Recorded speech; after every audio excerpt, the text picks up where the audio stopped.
And one of the reasons why I like Grand Nationals is because my first vehicle, the car that I purchased with my own money and I went to work for, shout out to all of the entitled people in the world, was a 1986 Buick Regal. Yes, 1986 Buick Regal was the first car that I ever purchased in my entire life. It was an awesome vehicle. It's an absolutely awesome car. I regretted letting it go when I let it go because y'all wouldn't even believe how I got rid of my first car. You wouldn't believe it if I told you, bro. You know how I got rid of my first car? I gave it away. I gave it away. I gave my first car away, bro. It's crazy. I gave it away to somebody that needed it. I've always been a very, very, very generous person. I've always been a very generous person. I gave my first car away to a person that needed it because I went and bought a Burgundy Mercury Sable. And after I bought a Burgundy Mercury Sable, I had two cars and I wound up giving it away. Somebody said, did they keep it up? Nope, they sure didn't. They messed it up. And that's what made me started to regret giving it away. I got sour after that because I thought that the person would actually take care of it, but they had this like sense of entitlement, and I couldn't shake it. I couldn't shake it. It bothered me to my core that this person absolutely 100% just ruined it, ruined everything. I couldn't believe how much they was ungrateful, and they didn't take care of that car. I love that car. I put everything that I could into that car. Put my own hard-earned money. I worked very, very hard on that car, and I wasn't happy. I wasn't happy at all. But I was always been generous. I've always been a helpful person. I've always been very, very generous with my money, my resources, my time, and whatever it is that I could do for people. And so I was like, well, I can only drive one at a time. And it was a homeboy, and he really needed a car. He had just got married, and he was trying to figure it out, and he was trying to get his stuff together. And so he said that he needed a car, and it was actually my homeboy, and he had married one of my cousins. And so when he did that, you know, I gave him the car. He trashed it. He trashed it. He drove it like it was stolen. And I regretted it. And I never really got over that. Never got over that. And so that's when I realized a lot of my life lessons and a lot of the advice that I got that I give to you guys, it all comes from real life experiences. It comes from things that I've seen, things that I've done, how I've contributed into the economy, how I've contributed to other people and all of that. And so when I speak on something or when I say something in particular, I'm not saying it just because it sounds good, or I'm not saying it, I don't say, hey man, I don't believe that y'all deserve nothing. I've learned over the years, and that's not the only event or that's not the only situation, but I've learned over the years that when people don't earn it for themselves and when it's given to them, they don't learn the lesson and they don't appreciate it. And so eventually, what they're going to do is they're going to fumble it. They are going to fumble it. People that don't work for it, people that don't hustle, people that don't grind, they are going to ultimately fumble it. They don't care. They never going to appreciate it. I've learned over the years that people that you hire them, but they never going to appreciate your business in the same way that you appreciate your business. They never going to hold it down the same way that you do. And so if you go through life feeling like you have to have a sense of entitlement or you got to help everybody, you're going to be very disappointed. Real talk. I've learned through the years that if you think that people are going to value something because you value it, if you think that you can give back to the community and it's going to be beneficial for them, a lot of times what you're doing is that you're hindering them and you hurting them more than you helping them. You're hurting them more than you helping them. You can't help somebody a lot of times before it's their time. And that's why a lot of times we got to pray for discernment. You have to pray for understanding. And even the Bible says, in everything that you do, you got to get understanding. You have to get understanding because you think you helping somebody. I've seen plenty of mothers. I've seen plenty of women, even growing up. I've seen plenty of women every single time that their son went to jail, every single time that their son got into a pickle, they bailed him out. They went and helped him. The guy didn't start to feel entitled and he go off on the mother and stuff like that. And you not helping him. You hurting him. You need to let him sit there. Let him, if he know that he gonna get out of jail every single time that he do something wrong because all he got to do is call mama, or if he know that you're gonna come up to the school and cuss the teacher out, and if he know that when he grows up, you automatically got something waiting for him. And it's much different for women than it is for men. It's much different for girls than it is for guys. If you keep raising your son with a sense of entitlement, I know, you different. Your situation is different. Your son is a good kid. He get good grades in school. So you going to automatically give it to him and you going to bless him and all that. I know I heard all of that bullshit before. I'm telling you, you fucking him up. You ruining your son. You're going to mess up his life and it's your fault. When he grows up to be a sissy, when he grows up to be sassy, when he grows up and he feels a sense of entitlement, because you know what's going to happen? It's not about good grades. It's not about a job. It's not about any of that. It's about how you respond to bad situations, how you respond when you were in a negative situation.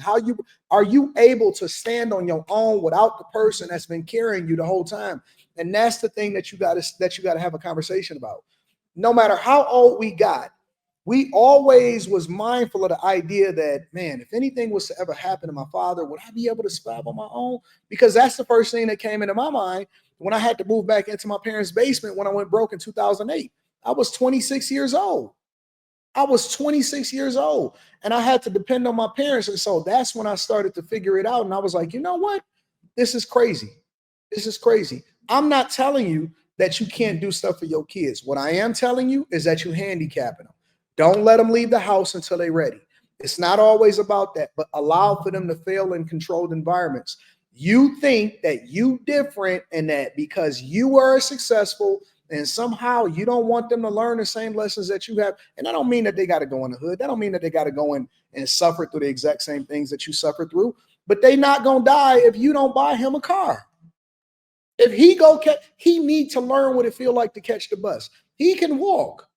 What's wrong with him walking? Oh, it's dangerous out here. I don't want to. So you making him gay.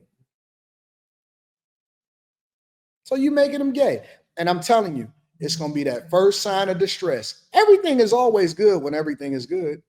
Everything is awesome when everything is awesome. When nobody got no complaints and everything is, it's just like relationships. Everything is great as long as the money is flowing.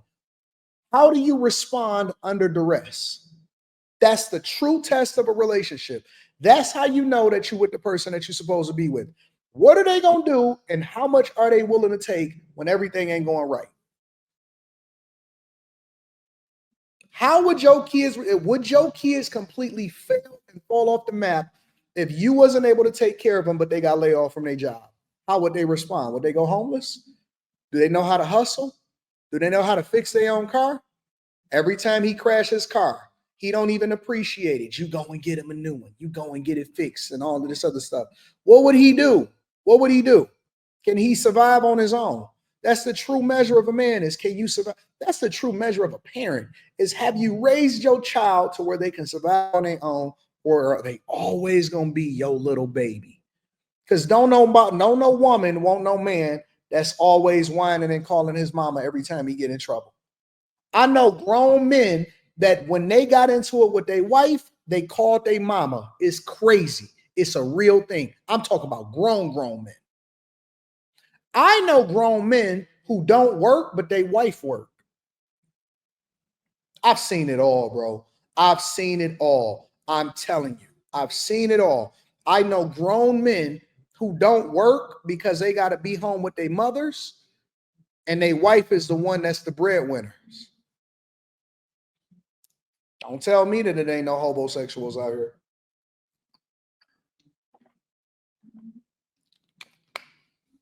They read.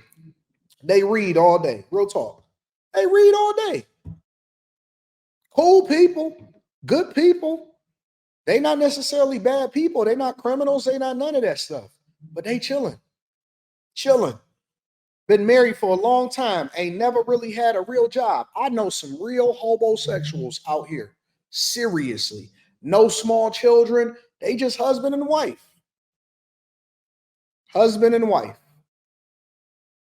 Crazy. Crazy. You don't want your daughter in that situation. I promise you. You don't want your daughter in that situation. You really don't. Honest to God, I'm telling you the truth. I'm telling you the real life truth. Let that little dude fail. Let him figure it out. Let him go through it. Let God deal with him. Sometimes it's easier to deal with them when they're young so that they don't got to learn a lesson when they get older. It ain't worth it. Now these dudes, everything too hard. Man, I got to deliver these packages. Man, I don't want to work in the factory when I'm younger because you know what I'm saying? I got to stand on my feet all day. What you mean you got to stand up all day? Where did they breed these little niggas from? Where they breed these little dudes from? Yes, and they married. Man, I don't like this, man. You mean I got to be here for 8 hours? All you doing is sitting down and taking phone calls, bro. You already doing a female's job. You in the call center, big dog. You're in the call center. Man up. Go get that money and then level up and become something different. Man, I don't want to do nothing different. I'm okay with just being regular. What's wrong with making $50,000 a year? I'm sorry. You want to live in the hood for the rest of your life? Our relationship has outgrown itself. I'm gonna go ahead and see myself out the door. I ain't dealing with that nonsense. I know some weak people. And you know what the funniest part about it is? And we're gonna go ahead and get started with the show. The funniest part about the whole situation is that they get fresh as hell on the weekend so they can go and bag them a new chick.